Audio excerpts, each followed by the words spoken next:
I'd like to call the meeting to order. Would everyone please stand to join us for the flag salute? Salute. I pledge allegiance to the flag of the United States of America and to the republic for which it stands, one nation under God, indivisible, with liberty and justice for all. All right, welcome everyone. Like to, we'll just get going right here. Item 2 is the approval of our minutes. We have 4 here. The special meeting of May 19th, regular meeting of the 24th of May, special meeting of May 31st, and the special meeting of an additional special meeting on the 31st. I move that we approve the minutes as presented. I second. All in favor? Aye. Aye. Okay, the agenda and consent agenda. Move we approve the agenda and consent agenda for June 14th. A second. Roll call. Alicia? Aye. Jacqueline? Aye. Andy? Aye. Terry? Aye. And I'm aye. Okay, we'll move on to item D, public interest reports and presentations. And student rep won't be back until September, so we'll move on to employee recognitions. And would you like to start, or would you like me to come down to the podium? Well, thank you, trustees, and to all of the support folks and the public that's here this evening. We're going to take some time to recognize years of service and longevity from our classified and certificated ranks. And so, President Schaefer, if you'll please do the honor here. We'll want to recognize Mr. Robert Lindsay first for 30 years of service as a high school science teacher. And we're hopeful and anticipate that he returns. Okay. And maybe even Mr. Cornejo could come back, perhaps. Hello, there they are. Here he is. Excellent. There we go. Because I'm certain that Mr. Cornejo probably has a story or a history to share as well. So, With me? Yes. And come on up here. Oh, yeah.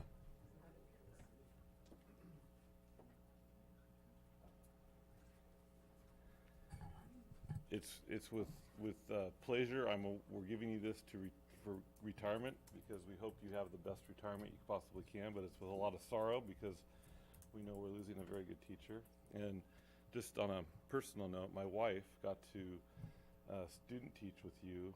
Is that right? Yes, she did. Huh. Right when we got married. I don't know if you don't remember, obviously, but she had a very rewarding experience and learned an awful lot with you. But then she got pregnant and had kids, and she didn't go into teaching. It was my fault. At least that's what I'm told.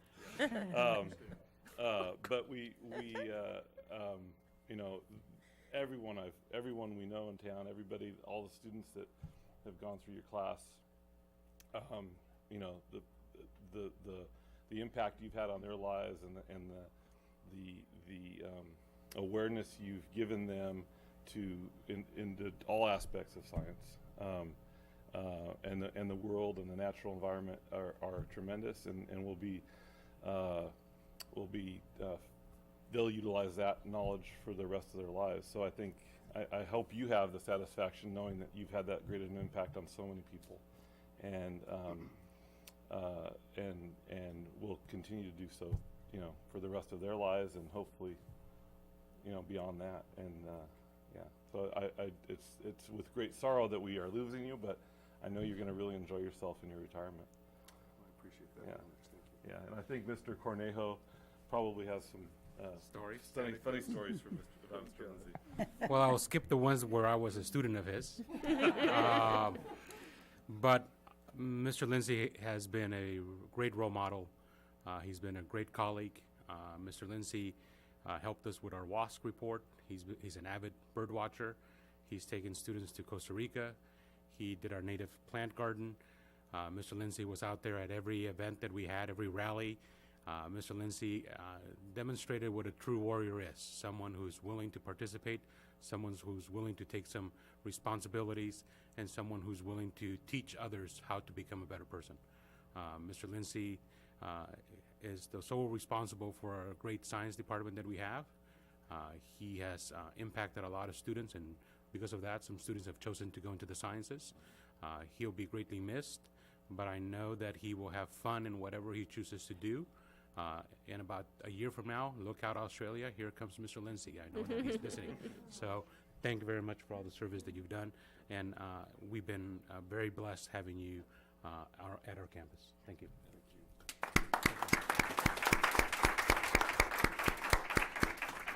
Yeah, I'd love to hear. Well, I did some math recently and found out that I have spent most of the days of most of the years of my life in room C6.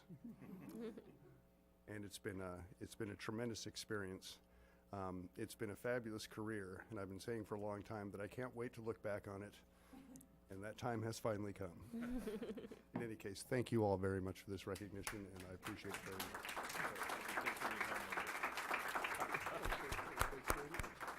Thank you. That's right. Yeah, we've been taking some pictures, so we can go ahead and take those. So I think two former parents also want to say something. Go ahead. Okay, so, Stay right here, please. Mr. Lindsay. Certainly, and I'm just going to take a couple of minutes. I don't have all the stories, unfortunately, regretfully, but the ones that I have were very fond ones, because I remember meeting you very early on when I arrived, and how generous you were with your welcome, and you know, taught me some things right away about Carpinteria Unified School District and about science. And one of the things that I remember the most about Mr. Lindsay was that I felt like our environment was in really great care with him as a science teacher. And I've not had many opportunities to actually be in your classroom to watch you do the amazing thing that you do as a teacher. Maybe for the best. I am certain there's an intuition I have that in your science teaching, you taught our students to love their coast and to take care of our coast. So thank you for that. And was it your finest year? We talked about that. Say yes, it was your best year, Yes, it right? was my best Right. Okay. So, my son was actually a student of Mr. Lindsay's, and he was class of 2009 and one of the Costa Rican cohorts. But still to this day, he will talk about Captain Bob, which is what the students called you, and someone who he did go into science, and I'm sure that you were a huge part of that. And so thank you very much for preparing our students so well. Yeah, I just want to congratulate you too. It's always bittersweet, and I look at the number of years that you've put into this district, and I can only thank you for them. You had all 4 of my children, and they always really liked your class and learned a lot. So I just am very appreciative of you as a teacher, and just as I've known you over the years as a professional. And I just want to thank you for your dedication and just what you have given to this district, and it's going to be a big loss.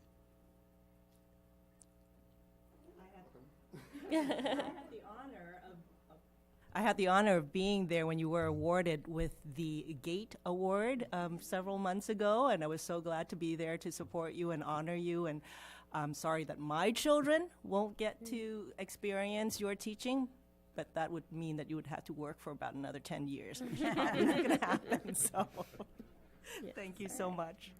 Thank you. But I would add that one of the things that makes it possible to leave in good conscience is you really have a tremendous staff at the high school. I am constantly astounded by the quality of people that you bring in, and I know Danny Diamond, who was among those who selected my replacement, speaks very highly. So I'm very optimistic about the future of the school. It also has tremendous leadership. I've worked for 8 or 9 principals, and we are lucky to have Mr. Cornejo. He is as good as any as we've had, and I would hang on to him. If He had a very good teacher, Bob. that's true. There All you right. go. Thank you. I'm done now? Oh, Thank you. Do we want to do a photo? All right. I'll be a photographer. okay. Do we have an official photographer? Should I go up here? Where do you want to do it?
I'm like trying to be behind it. Not that I'm in any.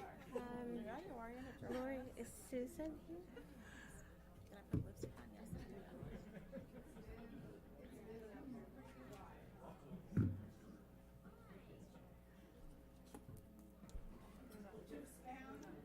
Yes. You can do that from the dice.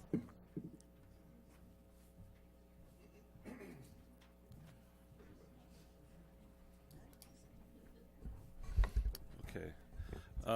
We also have 3 additional retirements, and unfortunately they weren't able to join us this evening. But Mrs. Lori Stout is also retiring, and Lori's been teaching at the high school as an art teacher for 30 years, and she will be greatly missed. And then Courtney Vasquez, who's a kindergarten teacher at Catalino and has been with us for 31 years. And Susan Norris, who was an instructional assistant in the special ed department at Catalino as well, as well, multiple sites. But she had 15 years with us. So we're losing 106 years Service. of experience there. Sorry, I stole your line. No, that's fine. That's usually Terry's line. Yeah, that's perfect. You take it. Yeah, that's tremendous. Big shoes to fill. Yep. Okay, we'll move on to item 3, the Orchard to Oceans proceeds presentation. And we have the big crew from the CEF here.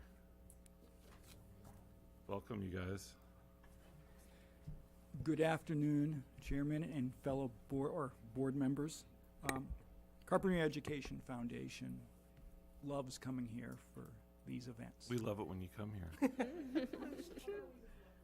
You know, I know it's hard not to, but you know, Especially when you look so dapper. it's the uniform. It is. You know, Yeah. but you know, we're here to present the proceeds of our annual Ocean to Orchard run that benefits our students in the district. What I love about this event and giving this money is it values every student in our district. The way we calculate how the money's dispersed is we get the gross sum, we find out how many students we have in the district, and we assign that value. So every student has the exact same value, whether they're a kindergartner or a senior.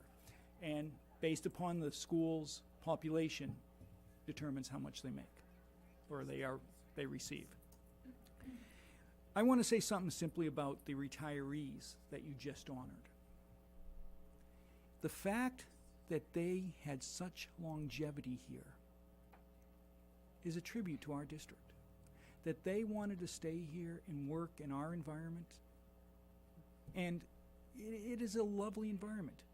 Mr. Lindsay said how strong our high school is. And every district is determined by their high school. Some kindergartens, but high school, you know, that's what they look at. And to hear a teacher talk about our high school that way should make all of you proud, everybody in the district proud, because it takes everybody, from the board superintendent to every employee at all levels. So I just wanted to do that. Now that I've had my say, it's time to start giving away the money. So, for Aliso,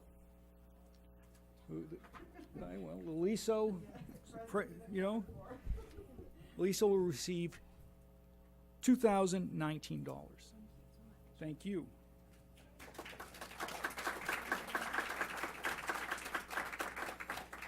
Canalino.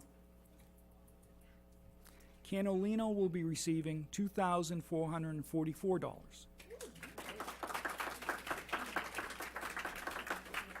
The family school. They're always here on this event. $318. Thank you very much. Carp High School. Now, I don't know how much of this is going to pay off Mr. Lindsay for such the fun. Kidding. $2,976. Carpentry Middle School. I won't make a comment about the dress.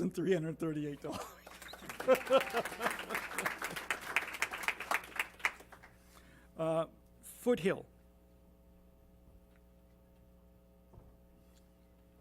$106. And Rincon. $106. Thank you. And lastly, Summerlin. $318. What's great about this event is this is truly a community event. But it also reaches farther than Carpenter. We have runners coming from all over Southern California. In years, we've had it from other states. We really cherish the community support. And we want our community to cherish what we do. So, again, thank you from all CEF for how you are educating our students, what you do for our students, and we are glad to be able to do this to help you help them. Thank you. Pictures? Can we get a picture up in front of you? Yeah. Well, I'd just like to thank you all, the board of the CEF, for your tremendous support. You know, we can just count on the schools can count on you regularly for all of the events you do and the additional, I guess, input into our day to day, and it's great. And I think we're very lucky to have such a strong organization behind us. So thank you very much. Why don't we all get up and get a picture? Take a picture for CEF. Hey, Jimmy. Hey, John. Oh.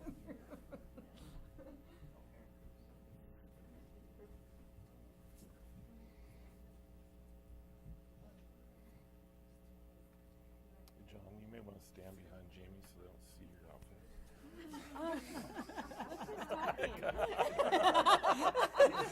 I'm up here. I'm up here. We can't help you, Mr. Parnell.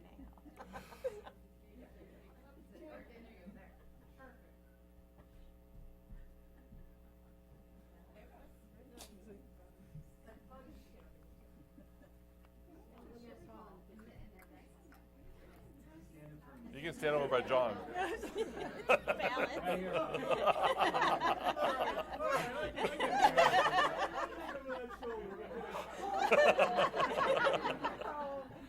Okay. Oh, but she's got it, yeah.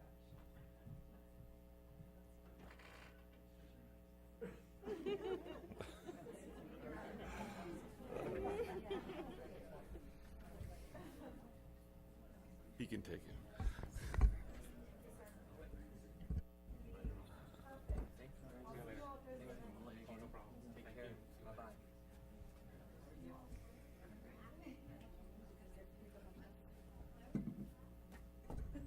All right. Thanks again to CEF. I'd like to move on to item 4, a presentation of the Educator Effectiveness Plan. And Ms. Miglis will fill us in. Thank you very much. As your documentation explains, we're required to ask that you review the plan and adopt it at the next meeting. And so we are doing our fiduciary responsibility to inform you that we did receive these funds, and they are one-time funds for 3 years, but one time. They are targeted specifically for those areas of professional development for certificated staff and administrators. Regretfully, they do not cover, those funds cannot be applied to professional development for classified staff. However, that being said, did you have any particular questions at all about the document or its intended uses? It's going to Common Core, support adoptions, our pilot, mathematics, and we will use the money and we will use it correctly, and we look forward to you taking action at our next meeting. Thank you. We've got it on here to Yes. to approve it today. Oh, I'm sorry. Pardon me. Review and approve of a. Oh, that's the LSCAP. I'm sorry. sorry. Sorry. Okay. Good. Okay. Well Yeah, said. sorry. Okay. So item 5 is the 16-17 LCAP, Local Control and Accountability Plan goals. And once again, Once again, I am thrilled to present to you what we believe are the most comprehensive and the shortest list of goals that meet the requirements that the state has with respect to the 8 priority areas and reflects really who we are as the Carpinteria Unified School District. I cannot take any credit for these goals. I have had an amazing team this year, particularly the parents of the Parent Advisory Committee who took these out and test drove them, and we spent time all year talking about our goals, and we shared them with our instructional leadership team as well at the executive cabinet level. And the teams continue now to work on the specific actions associated with those goals. So you will see the entire plan in this month coming up. What we've decided to do then is with these high leveraging goals is to select only few high leveraging actions rather than the exhaustive list of what perhaps we have seen before. Again, we've all been learning more and more about the LCAP, local control and accountability plans in our 3rd year as a state. So as we continue to become more and more comfortable with not only the must do, but the get to, we also are becoming more and more comfortable with our understanding and realizing that more goals does not mean more things better. Rather, fewer goals are easier to monitor, and we can collect data on fewer goals, which will improve our teaching and learning rather than too many things. So what do you think? go ahead. You want me to make a motion? Yeah, make a motion. Okay. Yeah. I move that we approve these proposed goals for the 2016-2017 Local Control and Accountability Plan. I second. All right, any discussion? I No, think just it's a they're lot well better than the 10-page Well, I document. think that we were that this is before. tremendous. I don't have anything to read at night before I go to bed now. But this- We're doing that when you're on vacation. No, that'll keep I'm you sure awake. I've Yeah. plenty of things. No, this is great. This is concise and easy to follow, and the way a plan really should be, because you can actually follow it. And so Yes, I Yeah. concur. These are fabulous goals, very succinct. I think will be easy to track, and I'm excited to see the objectives. Right. That, yeah. More so- specifics. Right. I agree, and I would just ask if you wouldn't mind for the public watching at home, maybe you read those 4 goals. Okay. Thanks, Terry. Great idea. So goal number 1 is teaching and learning states teaching and learning will take place with the support of all stakeholders and facilities that are well maintained and where staff, students, and parents feel safe. Goal number 2, all students will experience and enjoy well-rounded, aligned education with instruction tailored to the individual background, abilities, and interests of all students. Goal number 3, all students will actively engage in maintaining a positive school culture through meaningful participation and leadership. And goal 4, all students will graduate from high school ready for post-secondary education and/or careers prepared to be economically self-sufficient with self-advocacy skills.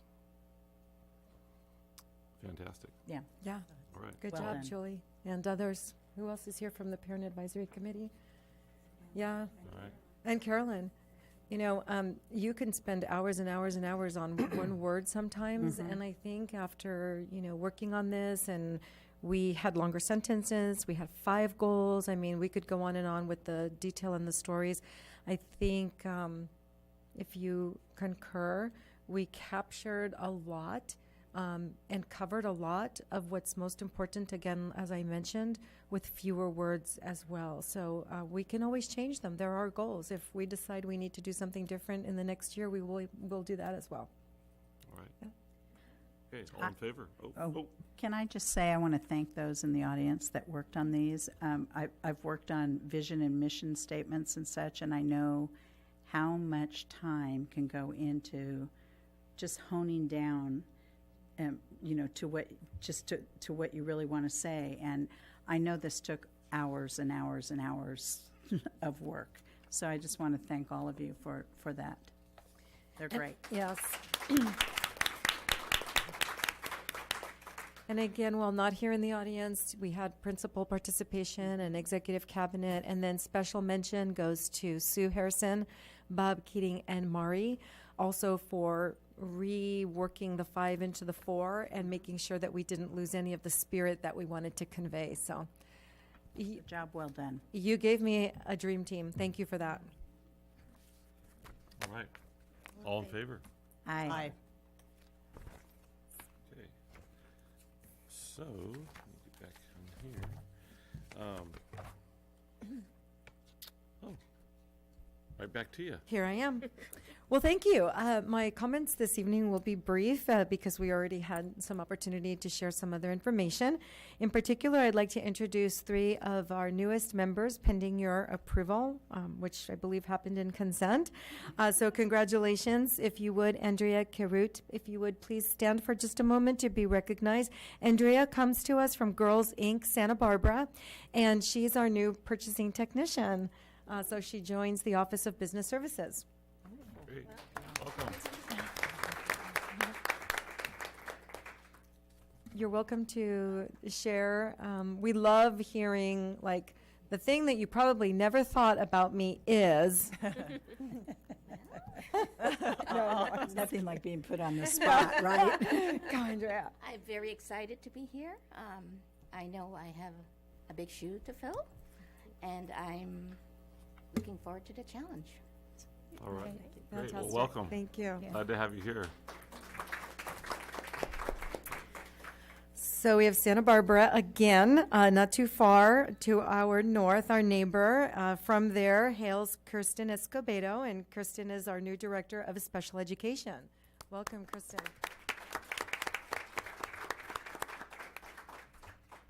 Well, thank you very, very much. I'm very excited to be here and be joining the Carpinteria family and getting to build relationships with the staff and serve the families and the students. So thank you. And I think I'll save the thing you wouldn't expect to know about me until a later date. Maybe for a future conversation. There you go. Thank Keep you. us guessing. Thank Welcome. you. Thank you.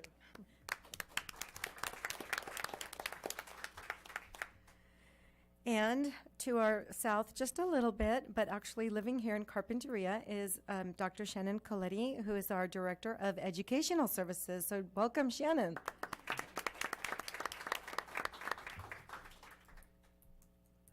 Good evening, Board President, trustees, superintendent, cabinet, and community.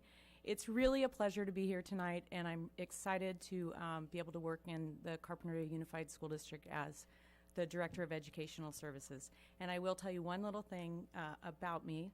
I was actually born in Santa Barbara and lived in Carpinteria until I was 2. Great. Well, welcome. Glad to have you. And Shannon has a very important role to play in the state through the ACSA, Association of California School Administrators. So if you want to also just boast a little bit about that. Shannon is highly regarded in the state for her role and her advocacy for public schools. So currently, I'm the Region 13 president for ACSA, the Association of California School Administrators, which serves Ventura County, Santa Barbara County, and San Luis Obispo County.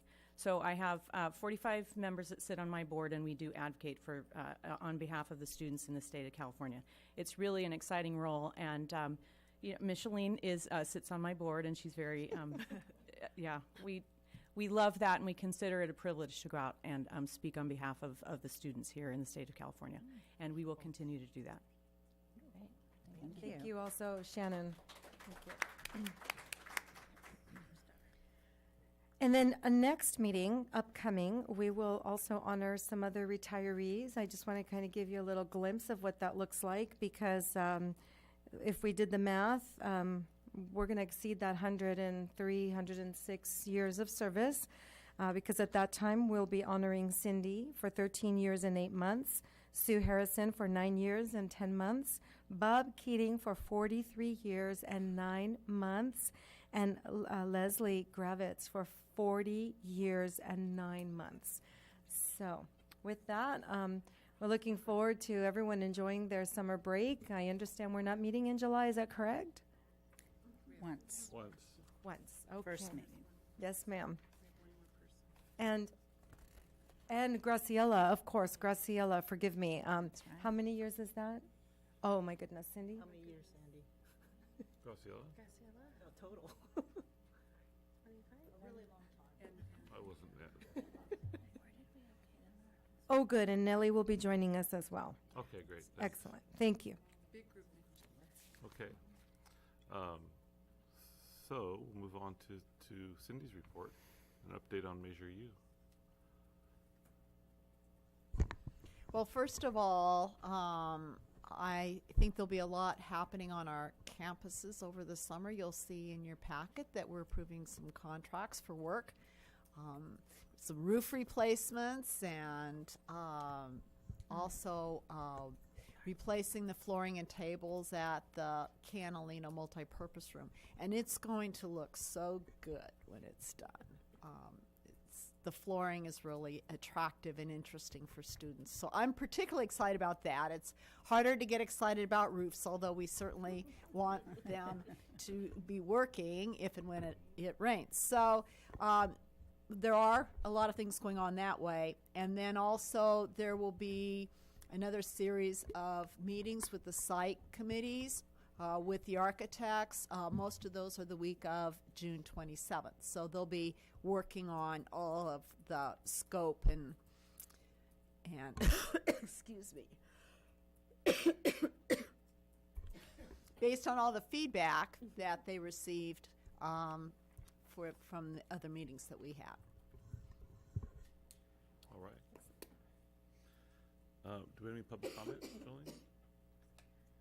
I do have speaker slips available. It's Carolyn Haynes, and she has had time ceded to her by Jan Silk and John Steinman.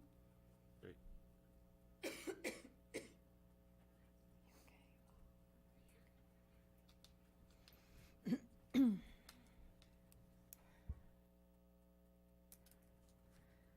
Thank you for the opportunity to address some of the misconceptions and concerns that have been raised about Carpinteria Family School.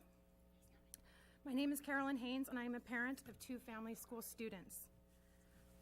We have heard that parents at other schools are concerned that the district expends more resources on family school students than other students in the district. The data from the School Accountability Report Card actually shows that the district spends $330 less unrestricted funds on a family school student than on any other student at a school within the district. There also seems to be misunderstanding about the enrollment process for family school. It seems even within our own parent group. Family school enrollment is based on an application process. This process is open to any family within the Carpinteria Unified School District and is open for all elementary grade levels. When the number of applicants exceeds the available spaces in a particular grade level, open slots are filled based on a sibling first policy and a lottery. And an enrollment lottery is conducted by impartial district personnel without the influence of family school families. It's actually conducted by Jolene and Mari at the district office. When filling mid-year spaces, available spots are first offered to students who are placed on a waiting list created through the lottery process, and then on any other students who have expressed an interest in the school mid-year.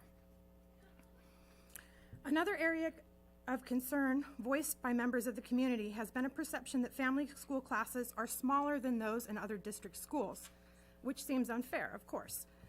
While smaller classes at family school is a possibility due to the unpredictability of enrollment at neighborhood schools and the requirement for those schools to accept any student who lives within the school boundary, family school class sizes are on par with class sizes of other schools in the district and have been for quite some time. Class sizes are determined by the superintendent and school principal based on student needs and staffing requirements, just like at all the other schools in the district. While family school does not have the largest class sizes in the district, the class sizes are frequently at the higher end for many grade levels. Full enrollment of 24 students in the kindergarten first grade class, 26 students in the second and third grade class, and 28 students in the fourth and fifth grade class has been achieved in the past few years. This past year, we had a greater number of student transfers and medical leaves, so that both the 2-3 and 4-5 classes had fewer students at the end of the year than the start, but this is not typical. Next, while family school test scores overall exceed district averages for both math and English language arts, they were not as high as they have been in most previous years. We also saw lower scores for reading at one grade level than the district average. There are many reasons for this, and as a school, we are working hard to improve the performance of all students in all areas.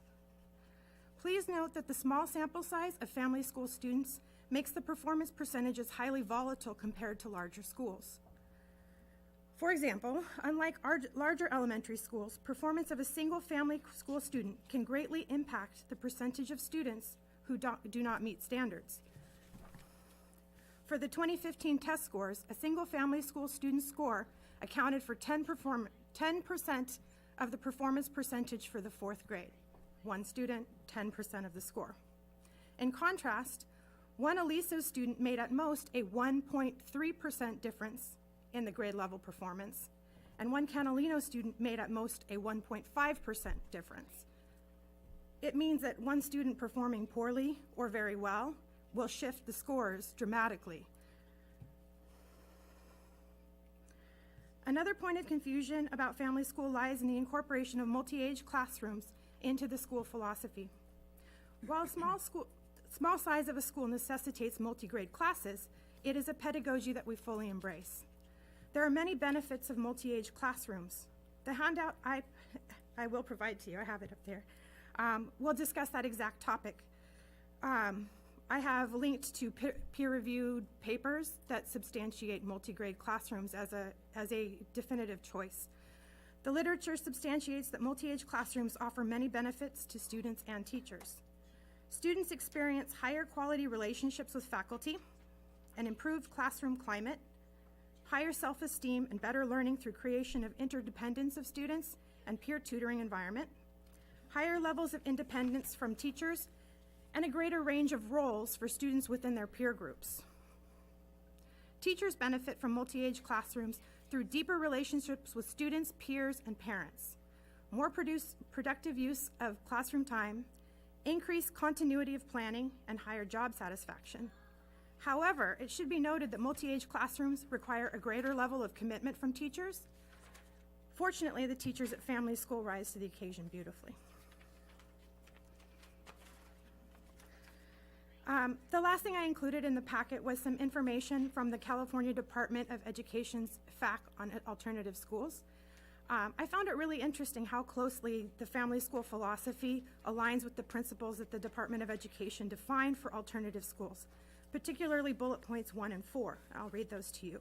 The first one says, maximize the opportunity for students to develop the positive values of self-reliance, initiative, kindness, spontaneity, resourcefulness, courage, creativity, responsibility, and joy. I love that. The fourth one says, maximize the opportunity for teachers, parents, and students to cooperatively develop the learning process and its subject matter. This opportunity shall be a continuous permanent process. And I think that matches our school very well. As a parent of children enrolled in an alternative school, I am biased. I believe that it is a wonderful opportunity that this community has to make a choice that is not the same for everyone. Allowing parents to select a school that meets more of our children's needs than is strictly required by law is a wonderful benefit that is offered to this community. It is my sincere hope that you will continue to support this alternative school of choice, Carpinteria Family School. Great. Thank you. I have something to say. Yeah. Can I wrote it down so that I don't rely on my sometimes snarky statements. You know, much has been said about the family school in the local media and unfortunately in the community. And I know that if there are issues or concerns with a specific school, then it's up to all of us to work to address those issues.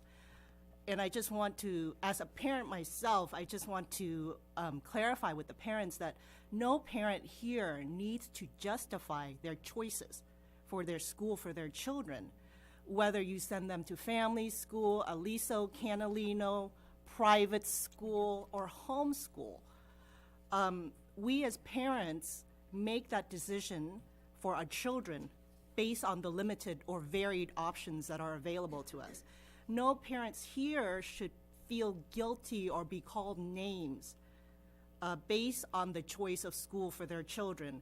Your choice of school is about your child's needs, your family's needs, and your belief and view on education. You don't need to justify that with anyone. So I want to thank you for coming out and advocating for your school. That gave us, you know, a lot of information, so thank you for that.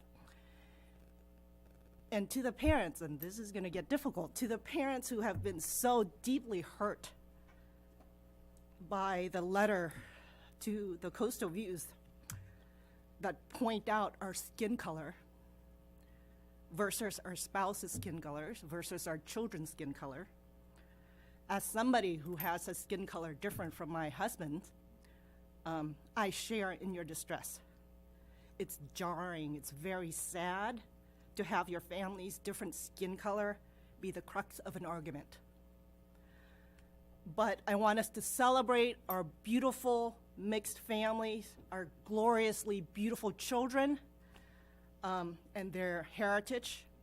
We live and exemplify diversity every day, proudly. That's it. Thank you, Jacqueline. Well said. I have just a little bit to add. Oh, I'm sorry. Oh, that's okay. I don't have anything to add to what you said, Jacqueline. That was perfectly said. So thank you for that. And I just, too, want to add my support. I am a supporter of the family school. I saw it at its beginning, and I watched Laura Lee work with a multi-grade spans. And that school has identified itself and come into its own, and I am really proud of it as an alternative for students and families in our school district. And so I just want to lend my support publicly and just thank you all.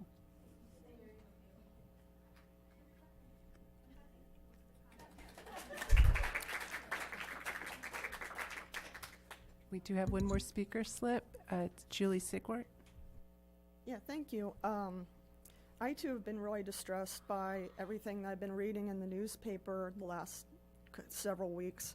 You know, it's interesting, the person who originally wrote the letter, the first letter, is someone who I consider a friend, and, you know, I've known her way back from like 20 years ago. And, you know, the thing that I see here is I see a whole lot of passion. I see passion throughout all of the schools and all the parents caring, you know, for their kids and wanting them to have the best education possible. And, you know, that's great. You know, I go into Catalino and I see a lot of really wonderful people, the staff, you know, there's a lot of really nice staff. But there is a trend that I'm really upset by. And it showed up in one of the letters this last week.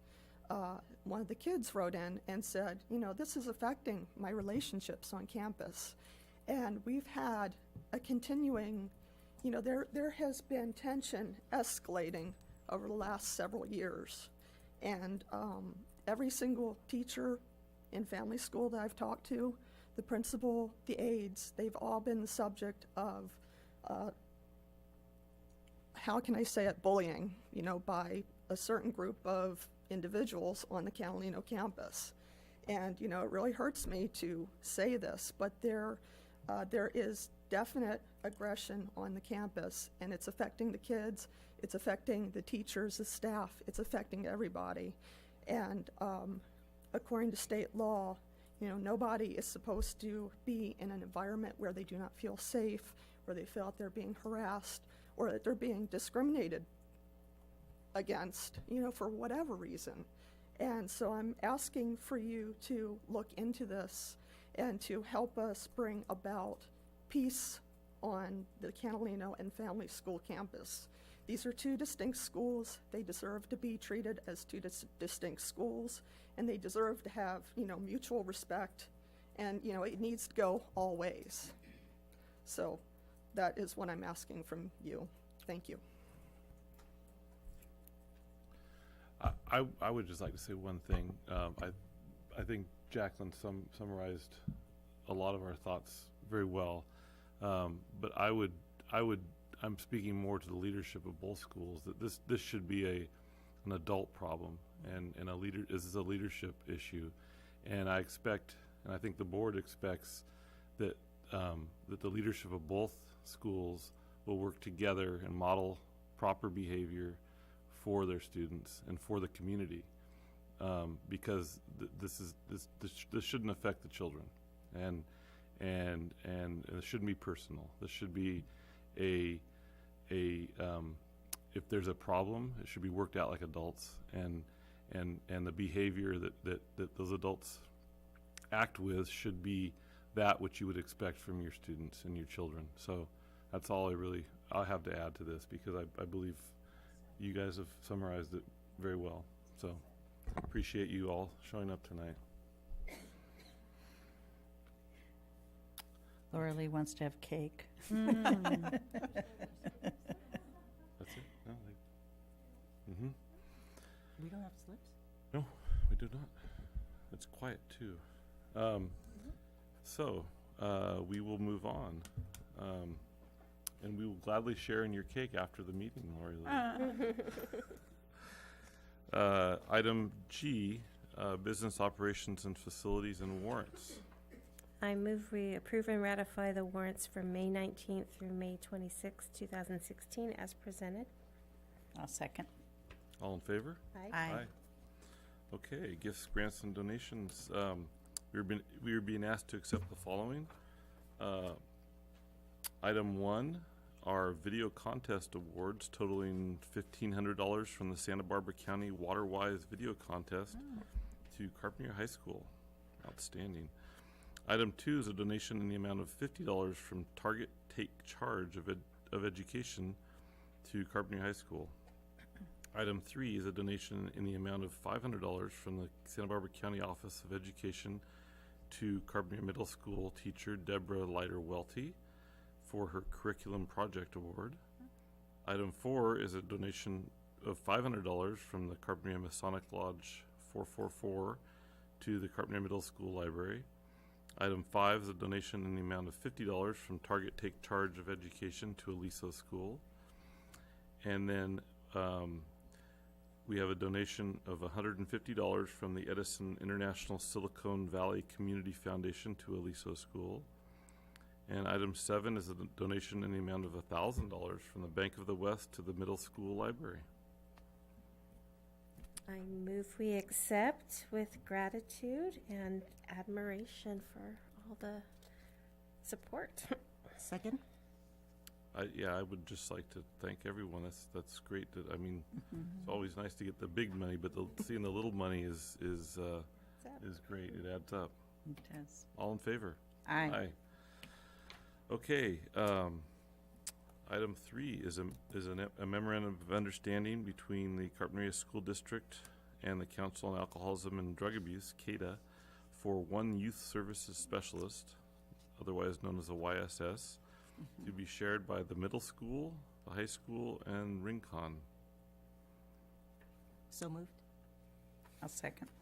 And I should just add the cost of this will be $35,000 to be paid out of unrestricted funds. President, permission, please, to make a comment here, perhaps. Thank you. Cindy Abbott and I were very intentional about placing this on as an action item for you because, as you remember, this was one of the topics of conversation when we had our budget study session. So since we got very busy with Measure U, we didn't come back to that short list. And this was one of the homework assignments, so to speak, that you gave us. So that being said, we wanted, in full disclosure, to engage in this conversation and to make sure that you knew that we looked into it. I know certainly, and Barnaby Gloger, principal of Foothill and Rincon Schools, is here this evening, and he has been clear about the benefit to having the YSS. We also spoke with Mr. Merritt and Mr. Cornejo, and the campuses feel that they can take care of the students' needs in a different way. So we just wanted to be completely open and honest with you. And that is also why later on tonight I'm asking you to consider an intern position, because the students that participate in this particular service, the focus area is alcohol and other drugs. And so it's a little bit limiting. So we just wanted to give you a chance to talk about this and then to take action to approve or not. We do have some thoughts about it. Cindy would probably want to weigh in as well. She prepared an excellent opportunities and risk analysis there to assist you with this conversation. Okay. I'd like to hear it. Yeah. Good. Great. So in considering the option, we Micheline and I discussed it, and understanding what the needs were of the I guess it's 4 schools. We felt that because of Rincon and Foothill High Schools' needs for their students, that they would be better served by increasing the time of the existing counselor at the high school. So our proposal is to increase the time of the counselor from a 60% FTE to a 70% FTE, and obviously she would be serving directly those students. There's a pretty good sized cost savings in that the YSS counselor is $35,000, and adding 10% to the counselor's time costs $5,448. So our recommendation is, in fact, to increase the counselor's time and not at this time engage a YSS counselor. Now, in the future, if we get more grant monies, we may look at it again, but for now, this seems like a better and more cost-effective option.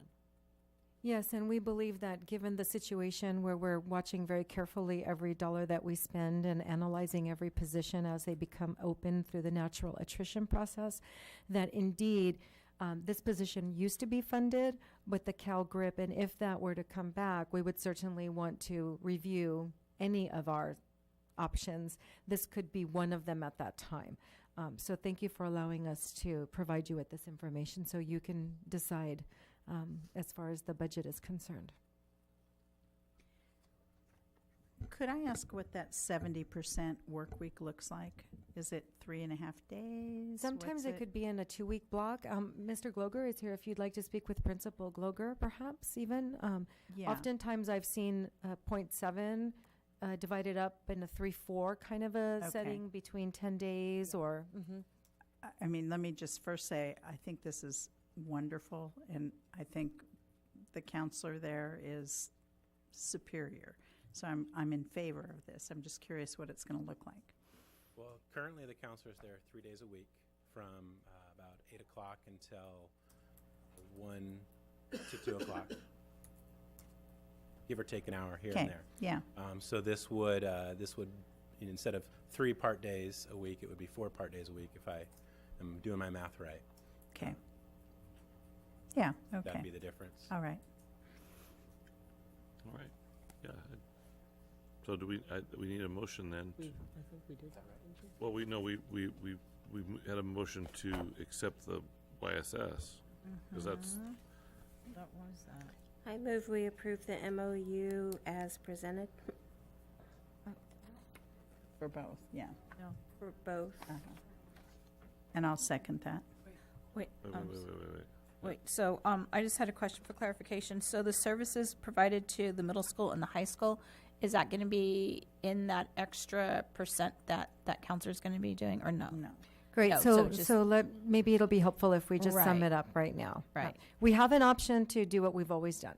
We are thinking that, given the fiscal climate, and that we have an existing relationship with the counselor at Rincon and Foothill Schools, and in light of perhaps later on approving at 97 and a half days with an intern situation, and with our new director of special ed coming in and having an opportunity to look at the staffing and where psychologists would be assigned, even though a psychologist isn't exactly a counselor, and we understand that there's a difference there in terms of the job, that staff's recommendation is not to approve the MOU this year and revisit it as funding becomes available.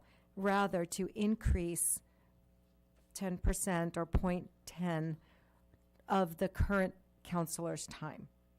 Okay, so my concern is, I know that, just with recent things going on at the middle school, that those problems do exist there. So who is going to be providing those services for the middle school? That was included if we had approved the MOU between CADA and Yes. our district. Well, currently, that is being addressed by the 2 counselors on staff there. They're working with the families and the START counselor and referrals outside to the agencies respectful of the topic. But according to Mr. Merritt, he seems to feel that the needs are being met in the way that we're meeting them at this time. So then are we to say, because we're increasing the time at Rincon Foothill, that Rincon Foothill students have more problems that are identified than the other students? I don't understand why we increasing it at Rincon Foothill and not increasing it blanket for all the schools involved in this proposed MOU. That's a terrific question. What we heard from the other 2 principals, from Mr. Cornejo and Mr. Merritt, was that the students' needs were being addressed with the existing counselors and the existing support staff that come onto the campus in the other variety of ways that we serve the students. However, there's a very particular need that exists at Rincon and Foothill schools, and so that they continue to receive services knowing that we have a part-time counselor there rather than not provide anything at all, or rather, and we can do this any way you like. I mean, we can come back with another one, we can come back with reduced services. That it's our opinion that the existing relationship and model, if we increase the time, would help those students in need, where in absence of an MOU, they wouldn't receive the services.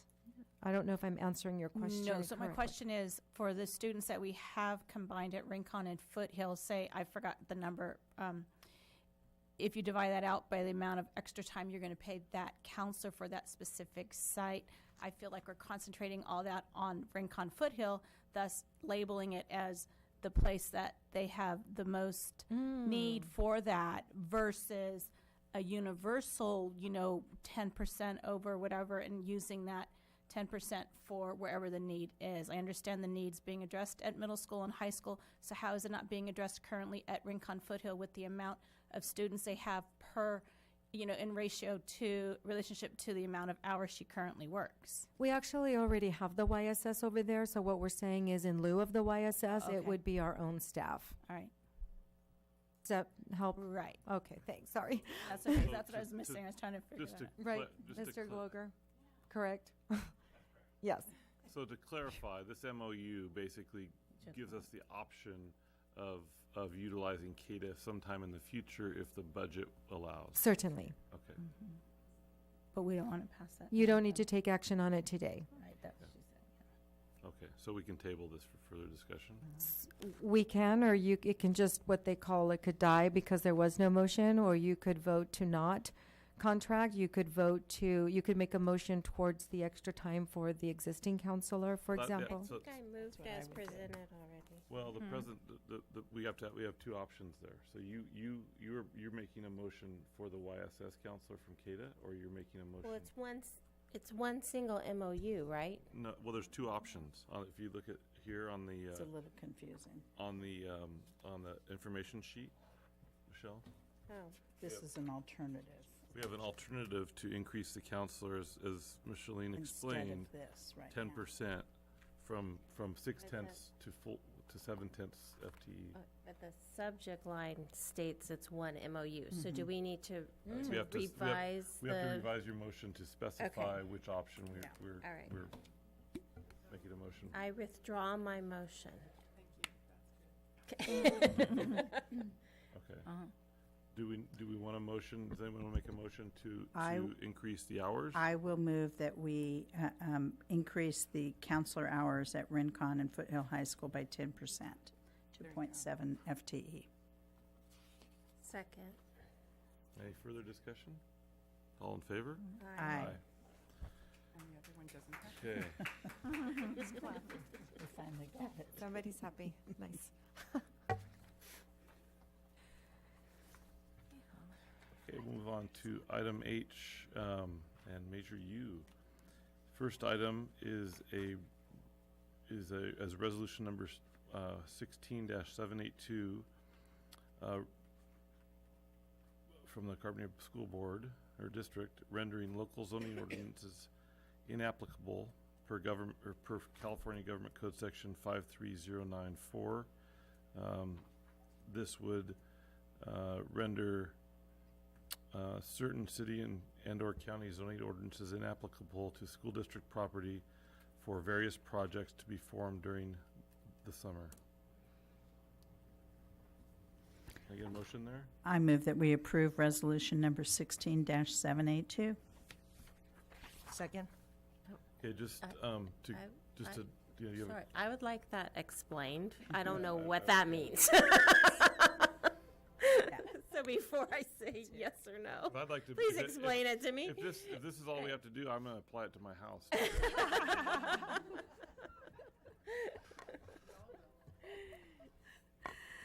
So, My own resolution. you know, we work with legal counsel to make sure that as we're moving through all of our projects, that we're complying with the myriad regulations, both local and state. You know, one of the most significant ones is CEQA, which is the California Environmental Quality Act, and this is another version of the local. Some of the local requirements, and so our legal counsel has said to us that when we do projects going forward, we need to be paying attention to all of those requirements. And so we have this whole group of summer projects that we're going to be doing, and we want to make sure that we're being very upfront with the city of Carpinteria and saying that these are not projects that would be subject to their zoning because they're on school district property. Generally speaking, that's why. All right. Okay. That makes So sense. you're going to see all kinds of interesting things as we go through because there's just so many legal requirements. For Can that. I just ask, since we were already talking about, how does that apply to Maine then? Because it's a conditional use permit, and That's a really good question, and I think that will be something that we're going to have to look at with our council when we start doing the work. Now we are planning on a significant painting project there, and that is likely not to be an issue. But as we start looking at portables and all of that, I think all of those things are going to kick in. Okay. So this is roll call. oh, Alicia. I'm sorry. Oh, yeah. Oh, my God. Jacqueline. Aye. Andy. Aye. Terry. Aye. And I'm aye. Okay, Jolene, may I, may we lump all 2 through 8 as one motion? Okay, so, I'm gonna just read these and then someone could just make a motion. So, we have 7 additional contracts. Item 2 is a contract with Vision Communications for installation of cameras at Aliso, Catalina, and Summerlin, in the middle school and high school for $10,245.92. Item 3 is a contract with CyberCopy for online document management. Item 4 is a contract with Simpson Land Surveying for additional work at Summerlin for surveying and boundary establishment. Item 5 is a contract with for the upper gym replacement at the high school.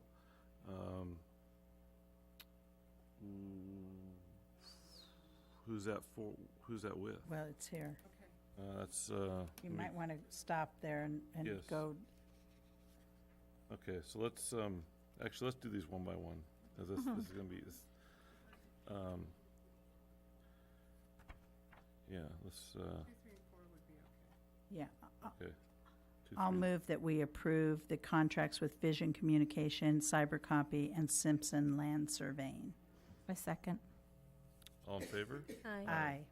Okay. So then item Then you get to the. is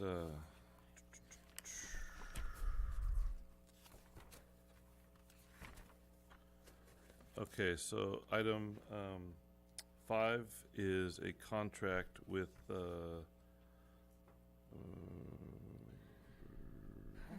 wait, we haven't awarded a Is it contract. just opening the This bidding is- process? No? No, Who is it? it's the Yeah. lowest Approve responsible the bid. lowest responsible bid. Should be Derek's. It is Derek's, yes. Yeah.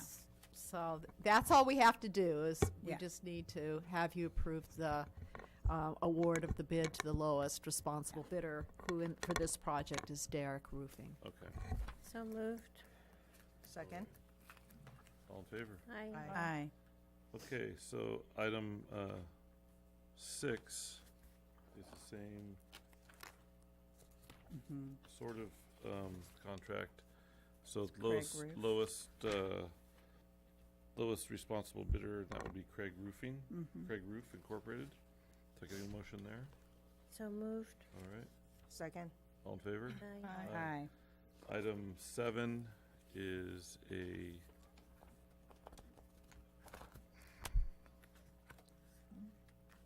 this would be a contract with Channel Islands Roofing for the multi-purpose building at the middle school. Move for approval. Second.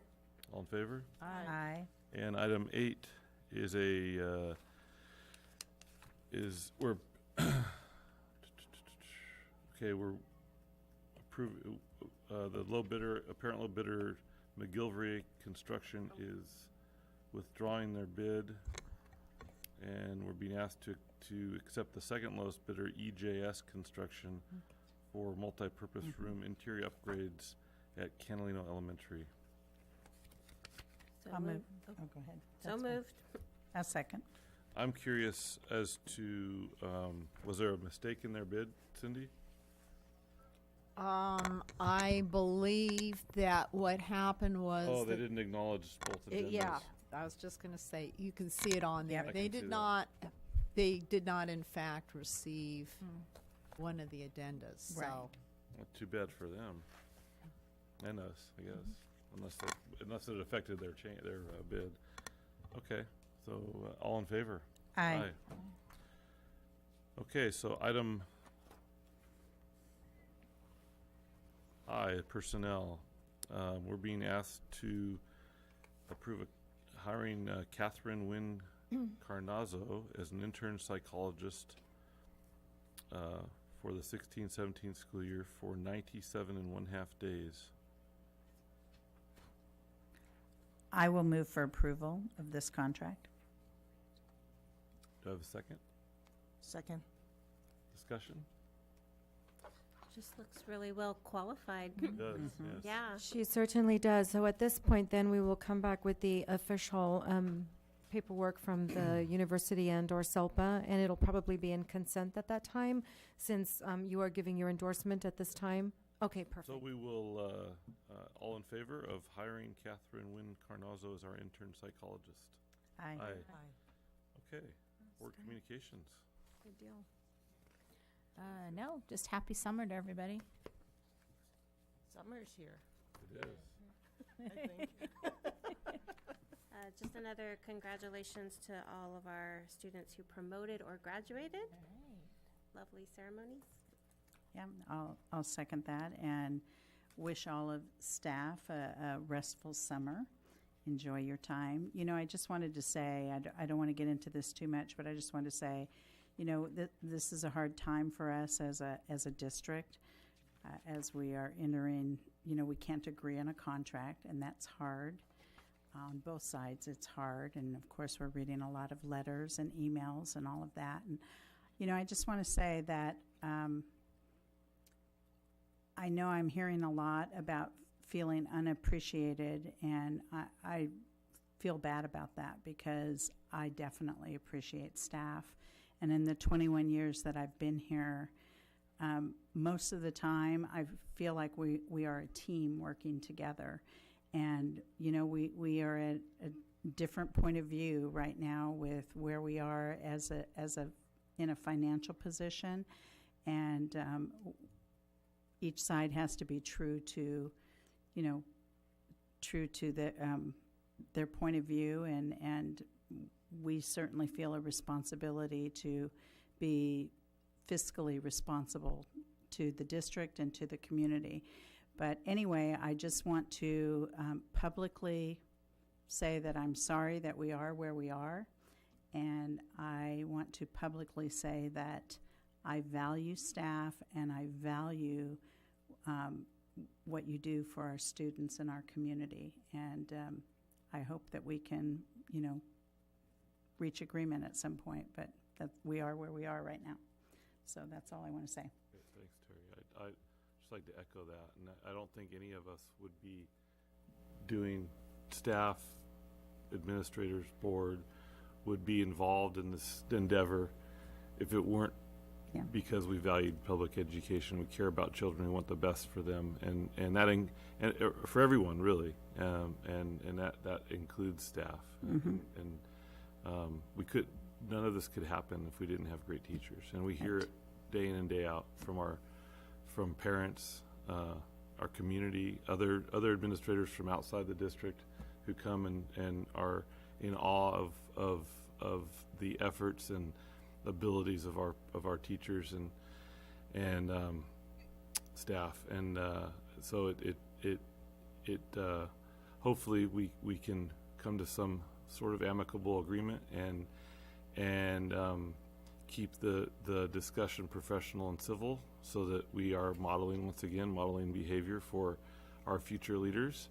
And with that, I would wish everyone a very happy summer and go recharge your batteries. Yeah.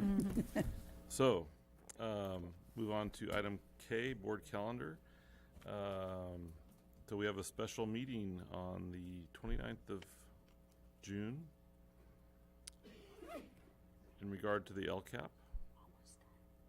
And then another special meeting on July 20th in regard to site plans and conceptual approval I'm assuming I have that on my for calendar. Measure U projects. Okay. So we are going to adjourn and convene a closed session, and we'll report out at the conclusion of that. So thank you.